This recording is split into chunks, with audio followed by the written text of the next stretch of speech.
So how are you able to manage the different requirements and the needs from different patients? So, as I mentioned, we started this business about 5 years ago, and we are fortunate. We have now received patients from 105 countries, and we have been able to service at least one patient from these 105 countries. Oh, So, that's someone in this country know about Vedam, and they have been benefited by using our services and coming to India.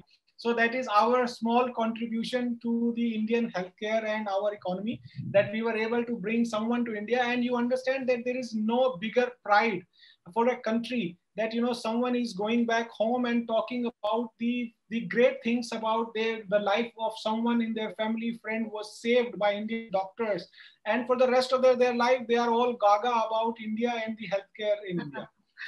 Second thing, the people who are coming, they all have their own reasons of traveling.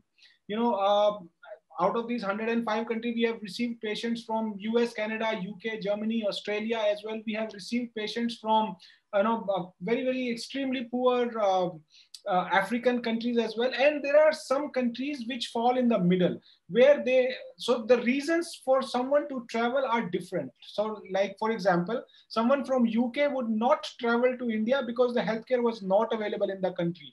They are probably traveling that they were covered in NHS, but they were having long queues. If someone has to do a knee replacement surgery, the average wait time is 18 months. So if someone can bear that pain for 1.5 years, it's fine. The surgery will be done for free of cost. But if someone is not ready for that, then they spend some amount of money and they come to India, get the treatment.